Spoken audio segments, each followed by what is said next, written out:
The economy in the US right now is a mess, and at some point, it's got to give. You believe the system today is more fragile than it was in before. 2007. Yes. Do the banks all shut down? People don't have access to money. Products stop becoming available. I think most people think, oh, it's going to be okay. The government will take care of us. And it could make 2008 look tame.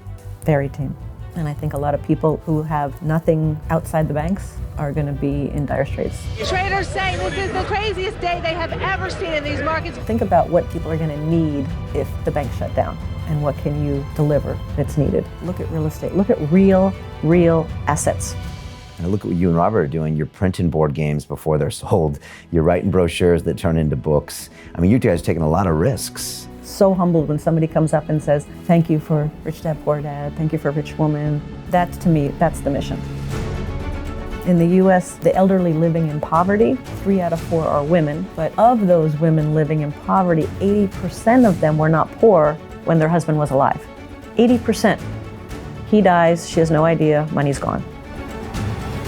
So that's when I took it upon myself to create this mission to educate women, encourage women to start learning about money. I think women care about their communities, they care about their countries. I think we need people that care about those things versus just care about putting money in their pocket.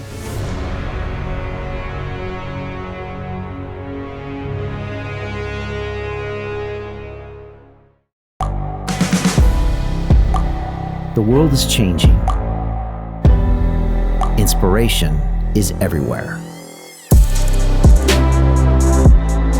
It has never been so easy to connect, share, and bring people together. We're learning from others and finding the best in ourselves. Challenging our beliefs. Sharing our vulnerability. Overcoming our fears. Transforming ourselves so we can transform the world. How far can we go? This is London Real. I am Brian Rose. My guest today is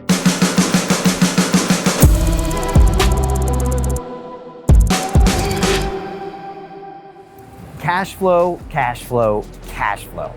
That's what Kim Kiyosaki knows about real estate investing, and she's been doing it since 1989, over 7,000 properties, 2 hotels, and 4 golf courses. She knows a lot about finance, and she also happens to be the wife of Robert Kiyosaki of Rich Dad, Poor Dad, and told me this incredible story of how they made the board game and how they got on Oprah and how they sold 300,000 copies of the book a week later. It was fascinating to talk to Kim, but more importantly, she talked about women and money, and how most women allow their husbands and their boyfriends to run the money, and then they find themselves unable to support themselves later in life after one of their husband dies or gets divorced. And so it's really important that we start educating women about money now. And it turns out that actually women are better investors, they're more risk aware, and a lot of times they don't bring their egos to the equation. So really love sitting down with Kim.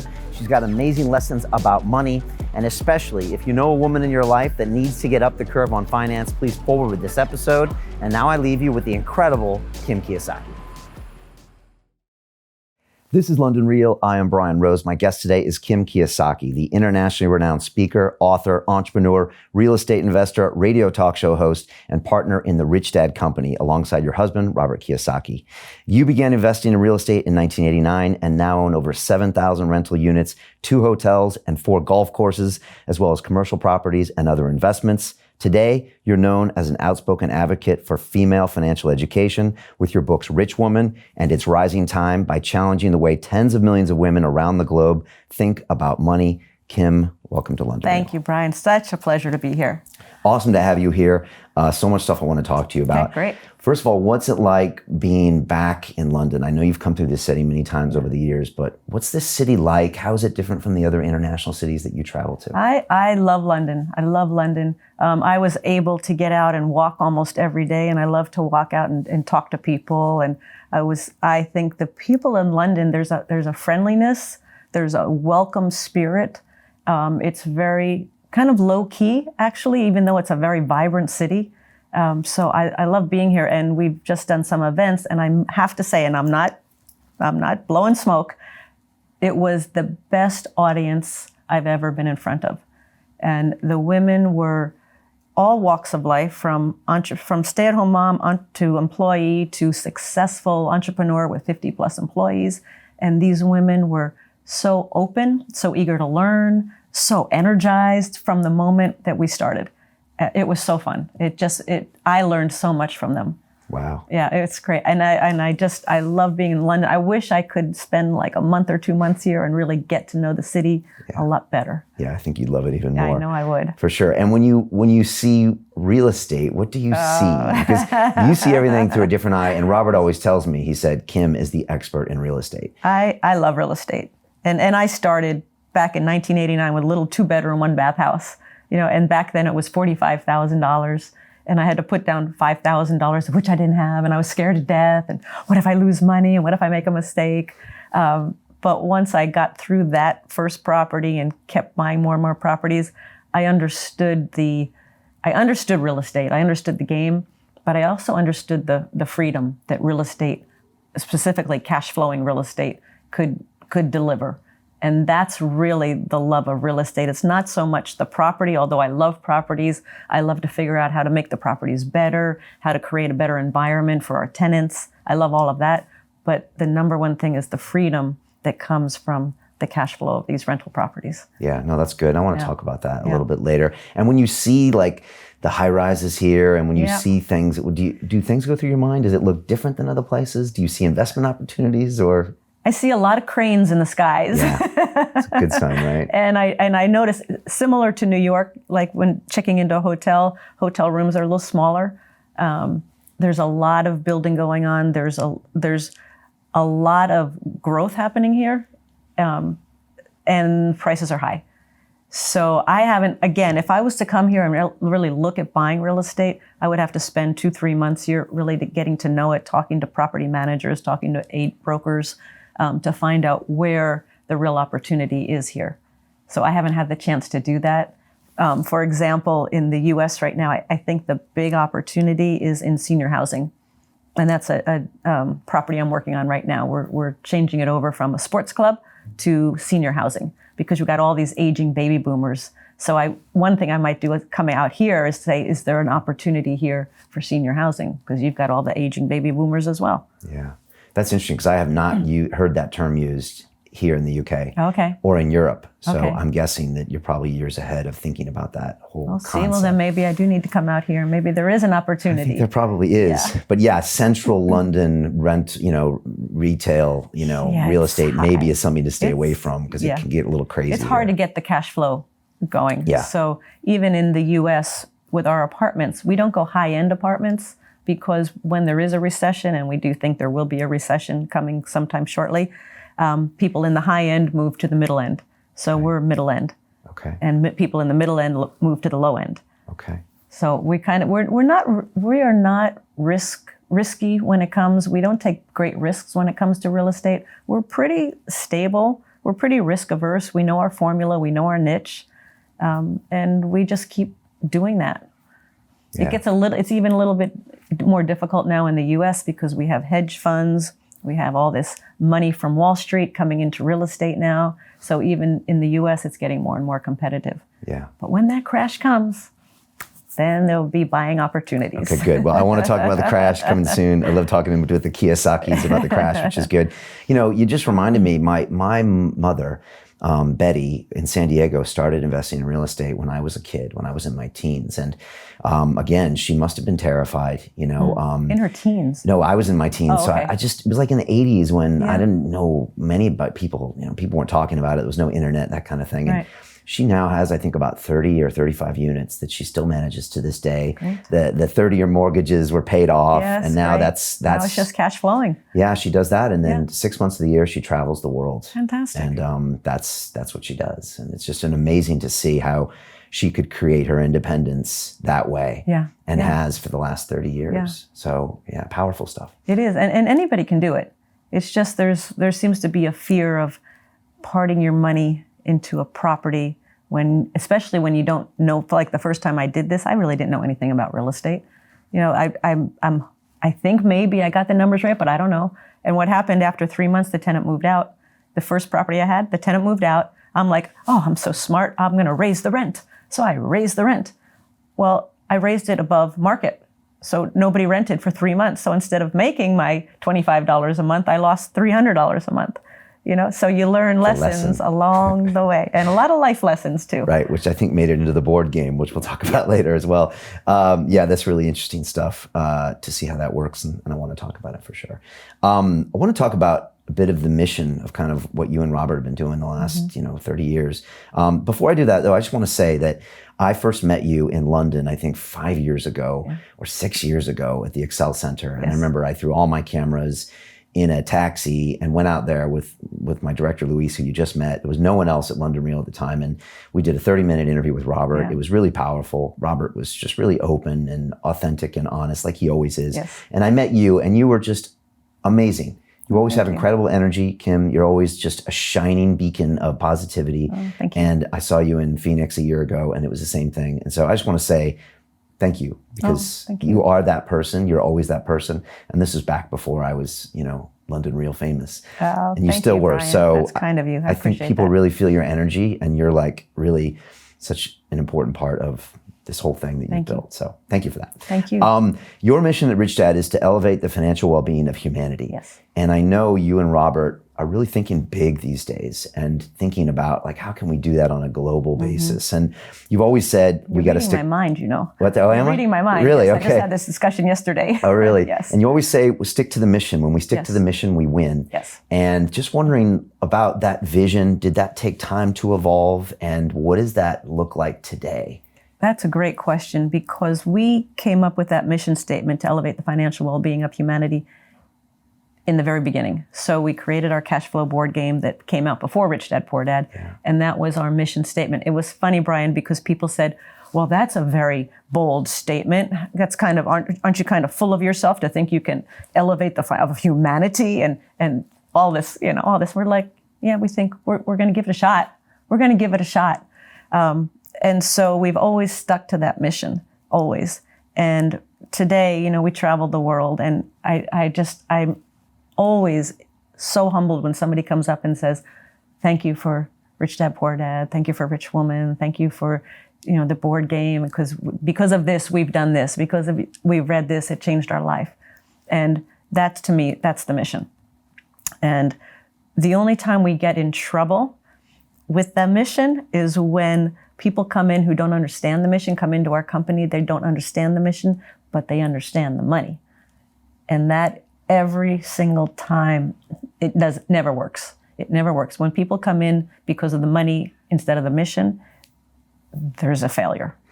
So we're crystal clear that every time we stick to the mission, just do what we know how to do. Money is secondary. Mission is first. And so we are actually bigger internationally than we are in the US. And we want to keep growing it internationally. Of course, the internet, allows us to do that, but we still love the face-to-face. We still love getting in front of people. We still love hearing the stories. So I don't know that we'll ever stop doing that, but we're always looking at ways to expand the brand. And we're now partnering with people who are only mission-based and aligned to our mission. And that's really important. And for partners, this is something I've learned over the years.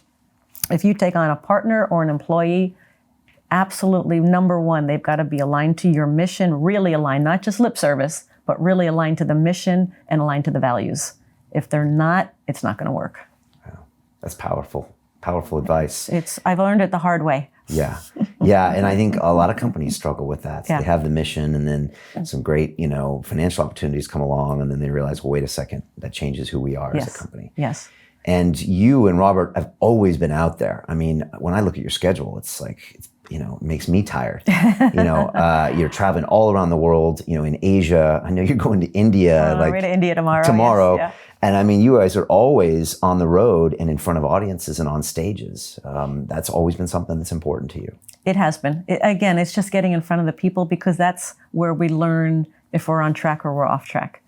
And so to hear people's stories and to be able to, Robert is, his passion is education. His passion is educating people, more today, I think, than ever.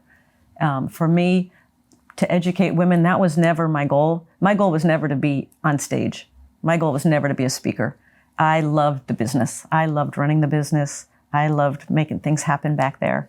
And then what would happen is Robert and I would travel together and we'd talk about Rich Dad philosophy and the Rich Dad principles. And I would get up on stage and I'd talk for just a few minutes to the women. And every time, it could be London, it could be Singapore, it could be Johannesburg. Every time at the breaks, I would just be surrounded by women and they have all these questions. And it was really, really clear that there was such a need for women, because the how-tos are the same of investing in business and all of that, but the issues that women face are very different when it comes to money. So being able to address that when we do our events, it's women only, so that they feel safe, they can share, they can tell their stories. It's a lot of fun. Yeah, and it's so important, and some of the statistics that you share with me are shocking, and I want to get into it because it's so important. And I have women in my life, and I told my mother is quite an exception. I mean, she really is all over that. She'll rattle the numbers off to me over the phone. I'm like, okay, but I love it too, and but that's the exception sometimes. Yes, it is the exception, and I don't want it. Unfortunately, and it disempowers men when the women aren't financially apt, and a lot of men aren't as well, but it's just like we need everybody. And I that's a great point, Brian, because I would think, sometimes if they're married and the woman comes up and says, I really want to understand what we have and what we've got and how we're going to grow it, oftentimes the guy might get a little threatened, like, aren't I doing a good job, or is there something wrong? And I would think ideally the partnership, he would be relieved to have them working together on the money, because we work so hard for our money. We work so hard for our money, and why would we want to turn it over to a financial planner or a financial advisor who they hope and pray is going to, do a better job than them? Nobody's going to look after your money better than you. So I always thought it would be great to have a team, husband and wife, or partners working together to grow that money. Yeah, and you said the number one argument between couples is money. Yes. Yeah. I heard a comment, the only time we talk about money is when there's a problem. Yeah. Yeah, that's a whole shame. All right, well, we're going to break through all of this stuff today, because I agree. I mean, I want my whole family knowing about money. I want my daughter and my sons and my wife, and I want everybody being proactive, thinking about it, talking about it, because that way there won't be the problem. It's very healthy. Yeah, as opposed to this big unknown. So I want to get into that stuff, but I want to just dial it back a little bit, because you mentioned like that first rental property in Oregon, I think it was, and how that 1 month you didn't have your cash flow and you really felt it. Yeah. And a lot of people don't know that the board game, the cash flow board game, came out before the book, Rich Dad Poor Dad. And it's a game that people are still playing today. They play online on your websites, and it's incredibly educational. Just wondering, maybe you could talk about how the Rich Dad, which became Rich Woman, and Rich Dad Empire kind of built, because you were there from the beginning. And how did that go from kind of the board game and then the book, and then you guys are on Oprah? And that was amazing. There is an Oprah effect. The board game, we found out we've got like 3,500 cash flow clubs that have popped up all over the world spontaneously. People get together on a regular basis and just play the game. And that fulfills our mission. But the cash flow board game came about because Robert and I were financially free in 1994. I was 37, Robert was 47. And everybody kept asking, how did you do it? How did you do it? And they all assumed we had millions of dollars.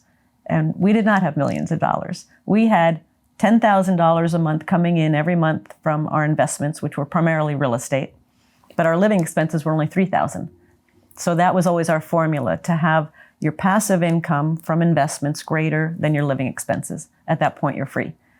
So everybody wanted to know how we did it. And we're like, we don't want to be traveling all over the world, because we were doing that in a previous business, teaching this, and we love games. And so we're like, let's make a board game. And we decided this, we were sitting in New York City one day having a cup of coffee, and we're like, let's make a board game. We have no idea how to make a board game. No idea at all. Were you inspired by other board games? I know Robert used to play Monopoly as a kid. Yeah. Yes. But cash flow game is it's like a grown-up version of Monopoly. Yes. It's like Monopoly with consequences and reality. Yes, reality. Right. Yes. So we started building this game, and we would work morning to night. And we had a friend that came in, and on the board game, you actually have deals. You have real estate deals and business deals. And he actually put all the numbers through a simulation like thousands of times to make sure the numbers were correct. Okay. And we printed 1,000 copies of the board game. And then we're like, we did everything a little bit backwards, Brian. We printed it and we're like, okay, now we got to sell it. And how are we going to sell it? So Robert's like, I'm going to make a brochure. So he starts working on this brochure. And in the meantime, we're going to launch this game in Singapore at a seminar, because we had, from our previous business, we had a big base of people in Singapore and Australia, New Zealand.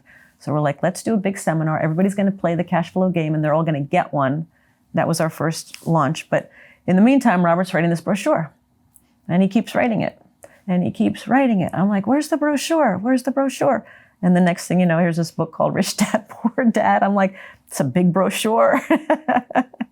And that book came out. No publisher wanted it.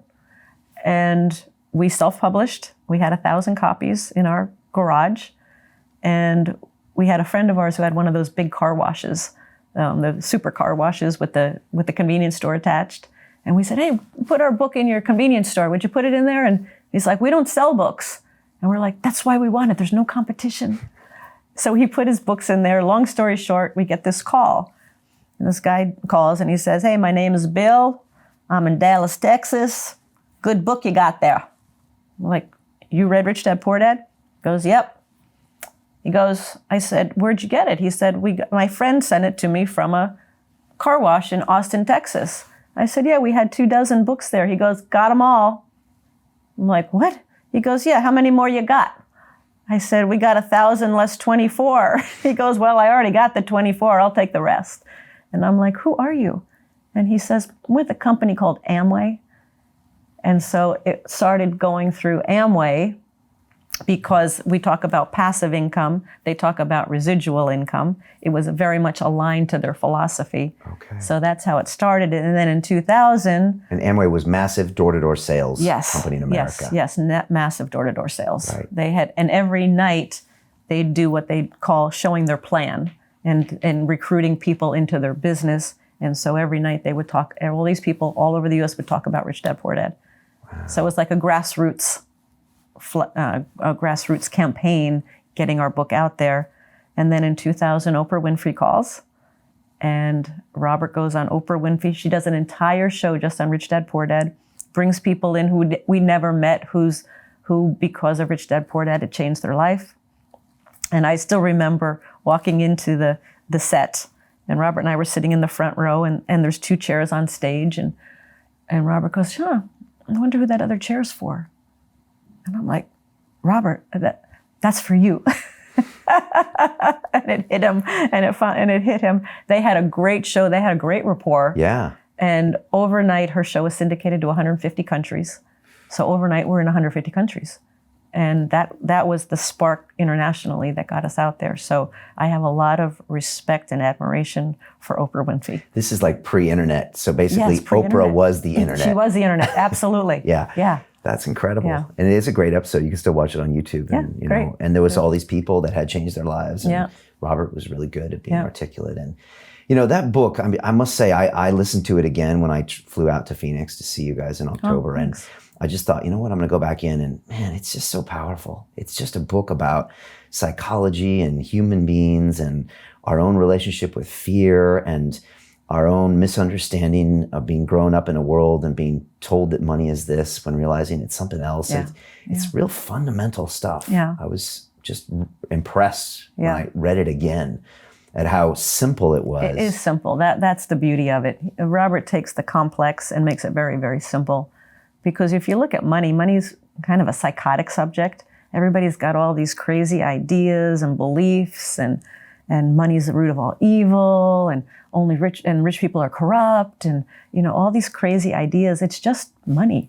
It's just a means of exchange, and people do crazy things for it. So a lot of my favorite line that Rich Dad said. Rich Dad said, "Money may not be the most important thing in the world, but it affects everything that is. It affects your lifestyle. It affects your health care. It affects your level of education. It affects everything on a day-to-day basis. It affects the food you eat." So it may not be the most important thing, but it does affect everything that is important. Yeah, that's powerful. And another thing that Robert said to me recently, he said the difference between a rich person and a poor person is fear and their relationship with fear. And I think about you with that first investment. You know, that's Scared you to going death. into your fear. Yeah. But 99 other people out of 100 would have not done that because of that fear. It would have been easier not to do that deal. It would have been easier not to buy the deal because then I wouldn't have to go through this learning curve. Then I wouldn't have to face a fear all the time of what's going to happen and how do I deal with tenants and how do I do this. And it was a lot to learn on one little tiny property. And so I think a lot of people, they don't want to be uncomfortable. They don't want to get out of their comfort zone. And the only way we grow and learn is by stretching ourselves and getting out of our comfort zone, even by a little bit. You know, Emerson said, this is not the exact quote, but something to the effect of, if you're not facing something you fear every day, you don't understand the secret of life. Because that's where growth and transformation happens. Yeah. So, and I hate making mistakes just like everybody else. I hate failing, but that's where we learn the most. If we can take the lesson of the failure and take the lesson of the mistake and learn from it, then we get much smarter. And look at what you and Robert are doing. You're printing board games before they're sold. You're writing brochures that turn into books. I mean, you guys are taking a lot of risks, taking a lot of... At the time, it just seemed like, it didn't seem like risk. It's like, okay, let's try this, let's see if this works. We had a lot of belief in what we were doing. So I guess, you know, when you're... I think we had a different philosophy on business. We're also very, very big into personal development. And so we knew about, you know, facing your fears and just going through knocking on the doors, making the phone calls. I remember making a phone call to Harvard University because I had this idea that the women at Harvard would take the game, play it, and the women at Harvard would be able to learn about money and learn about investing. And we were going to go the women's route at Harvard. So I sent this game. I got a contact to a professor there and sent her the games and never heard from her. And she said, finally I called her and I said, did you get the games? She goes, yes. I said, did you play them? She goes, no. And I said, why not? She goes, number one, this is Harvard. We don't teach money at Harvard. And then she said the best line, and besides, women don't play games.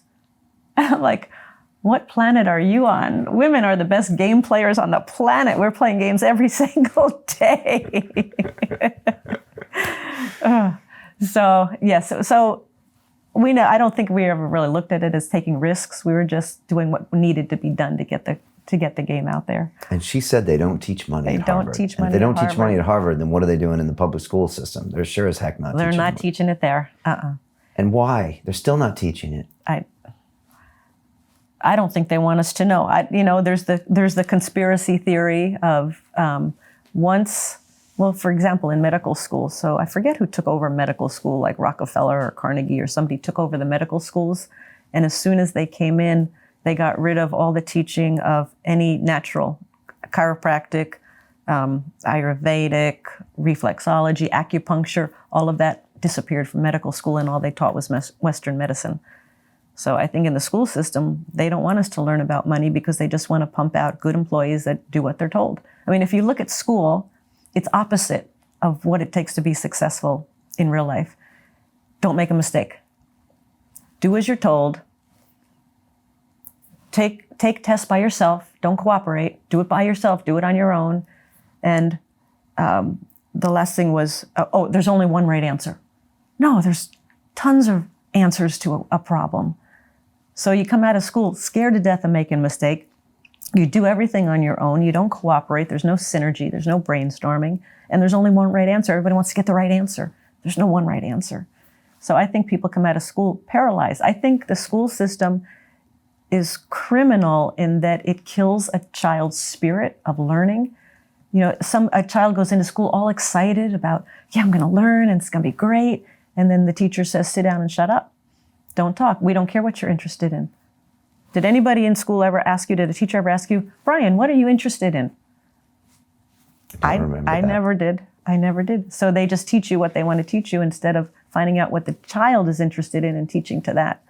So I think kids come out of school scared to death of making a mistake. They come out paralyzed. They don't know what they want to do because their spirit and their creativity has been crushed inside of them. So you almost have to do a whole reprogramming once you get out of school, so you can find out what it is that excites you, what it is that where your passion is. And we just launched a product on finding out what's most meaningful to you. Because once you can discover what's most meaningful, then decisions and life becomes so much easier, because there's more joy, there's more better communication with relationships. But they don't teach any of this in school. They just say, sit down, do as you're told, take the test by yourself, and don't make a mistake. Yeah, gosh, I think it's criminal. I've got boys that are 2 and 3 years old, and I'm just thinking, I don't want them to do that, you know? And then you get out of school, and what's the first thing you get is the paycheck. Yes. Talk about that, because you get the paycheck, and then you're waiting for the next paycheck. Yes. What does that do for the entrepreneurial spirit? Oh, kills it. Absolutely kills it. And a lot of people are addicted to that paycheck. They're so afraid to venture out on their own and not have the security of that paycheck. You know, a lot of times we say, if you have a full-time job, keep your full-time job, start a part-time business and work it and work it and work it. Look at what you do in your spare time. And people go, I have no spare time. Well, yes, you do. If you broke it out, how much are you watching TV? How much are you on your iPhone, playing video games, doing things that really are not important? And take that time and channel it into the business that you want to create. But for me, I had the paycheck, and my dad was in corporate America, and he was in sales. And I was always taught, get the pay raise. If I'm working an hourly rate, work more hours, raise my hourly rate. It was always focused on making more income, making more income, making more income. The shift for me came finally after I was on my 10th or 12th property. Finally, I'm like, don't keep focusing on that paycheck and that income, focus on acquiring assets. And that was a big shift. Instead of focusing on acquiring income, I shifted it to acquiring assets, and then the assets create the income. That was a big change for me. That's powerful. I'm going through the lessons of the book, and I'm thinking when Robert started working for his rich dad, he wouldn't pay him the hourly rate. Right. And it almost seems like cruelty, child cruelty. That's what his biological dad said. That's what the poor dad said. Right. And he's going in and he's forcing Robert to be entrepreneurial, right? Yes. He's forcing him to figure out a way to think create. differently, to think the mindset. Yeah. To think different. And I studied finance at the Sloan School of Management at MIT, and they didn't teach me any of the things that I now know that I need to do as an entrepreneur, which is to take risks. Income follows assets. Like all of these, because it's a mindset that is baked into you the wrong way ever since you're a kid. Yeah. You look at your parents, you look at the world, you look at this. It's very hard to unlearn that stuff. It is. And they say like 50% of businesses fail. And I think what happens for a lot of first-time business owners, they're coming out of a job. So they're coming out of an employee mindset. And I know this one guy, for example, in Phoenix, Arizona, and he decided he was going to start his own business. And he had been an employee all his life. So what's the first thing he does? He goes and rents a nice office space. Then he buys all the nice furniture. Then he gets a secretary. He hasn't made not $1. And he spends all this because he thinks that's what an entrepreneur looks like. Versus go make the money first, then go rent your office. If you even need an office, start out of your home. All the entrepreneurs, successful entrepreneurs I know, all started out of their home. Yeah, we did too here at London Real. There you go. Cash Flow board game was created on our dining room table. Right. Rich Dad, Poor Dad was written in our house. So I think that employee mindset, and if you are an employee, if you can get that entrepreneurial mindset even as an employee, oh my gosh, you're going to be so much more valuable to the owner of your company because you're going to think the way they think. I think that's really, really important. Yeah, no, that's definitely true. Yeah. What was it like after everything blew up on Oprah, and then what were those next 5-10 years like? Because it doesn't necessarily mean everything's easier. No, it wasn't easier. What was interesting is right before, we had several publishers who were wooing us before Oprah to publish our book, because now we're a self-published book. We're on the New York Times bestseller list. the only self-published book on the New York Times bestseller list. We're on all the bestseller lists, Wall Street Journal, all of them. So we had several publishers wooing us and Oprah calls. And we had one publisher, was Time Warner, and they came to us and they said, on a handshake, we will print and distribute 300,000 books in the next 10 days and get them into bookstores before you go on Oprah. And that's like the magic that happens, right? As you're going towards your goal and you're driving your mission, then all of a sudden magical things happen along the way. And so we shook hands, and sure enough, we went on Oprah, and those 300,000 books were sold out like that. But so wow, yeah, so that's then crazy. Yeah, so then now everybody wants to partner with us, right? So we've got, people want to teach seminars with us, people want to do coaching with us. Everybody wants to be a part of it. So that was tricky to figure out who are the right partners. Right, back to the mission. Yeah, and everybody's saying, we'll make you this much money, we'll make you this much money. And we're like, well, wait a minute, who's aligned to the mission? And that was the first time I really faced that. And I wasn't as crystal clear as I am now. So it was muddy. It was muddy on who to work with, who not to work with. We had a partner that was more money-based than we were. So yeah, entrepreneurship is not for the faint of heart. It is not. And to this day, it's like this every single day because you're always pushing the envelope, right? And the purpose of an entrepreneur is to solve problems. So every day something happens and you're like, oh, I didn't expect that. And you got to deal with it. And I also say entrepreneurship is the fast track to personal development. Because every day, right, you're facing something right here. It's like, oh man, and you can't back down from it. You gotta deal with it. So it totally is. It's taught me so much just being involved in this venture. Yeah. Because you have to face your fears. You have to face your nonsense. All the stuff you talk about. You tell yourself you are. Yeah. Well, you're told every day if you really are that person, Yeah. whether it becomes your business, your relationship with your team, Yep. all that. And also, an entrepreneur doesn't exist unless you take risks. Exactly. So you won't be here a year from now unless you're taking risks, sometimes big risks. Yes. So you have to get into that process too, of constantly doing that and then failing and adjusting and winning. But what a great way to develop yourself personally and to live potentially an intense and incredible life. Yeah, absolutely. And I came across a study, and it was a study of centenarians, people that had lived over 100, and they wanted to find what were the common denominators, and they found 3. And one was they had a sense of purpose. It didn't matter how big or small, but they had a sense of purpose. Number 2, they were optimistic. And number 3 was resiliency, how well you come back from a setback. When you hit that wall, do you fall down? Do you get up? Do you go through it? And I'm like, those seem like the three characteristics of a good entrepreneur to me. Sense of purpose, optimistic, and resilient. Yeah. If you're not resilient and you can't persevere, do not become an entrepreneur. Do not do it. You're just going to be. It'll be a exercise in futility. Is it not for everyone? It's not for everyone. Right. No. But I do think that if people try it, they'll learn a lot about themselves very quickly. Yes. And if you can do it, like you said, part-time. Yeah. It's a great way to learn. Yeah, because then I think you'll make better decisions because you kind of have the safety net of your paycheck. So the decision. So when Robert and I started the Rich Dad Company, we had a vow that every decision we made would not be a decision for what put money in our pocket, but for what furthered the mission. That was the vow. And at that time we were financially free, so we had that cushion. We didn't have to worry about that. But a lot of people I see, they quit their job, they start their part-time business, and because they're struggling for money, they make bad decisions because they're just trying to find how to put money in their pocket to keep their business alive. So I think if you are an employee, that's a smart way to go. What you just said, to start a part-time business, start learning what it takes. The reality, you got to get the reality of what it takes. I thought, Brian, this was my thought. When Robert and I had our first date back in 1984, he asked me in Hawaii. Okay. He said, "What do you want to do with your life?" I had been fired twice from the same job out of college, twice. From the same job? Yep. Okay. They fired me and they hired me back and they fired me again. And I knew I wanted my own business.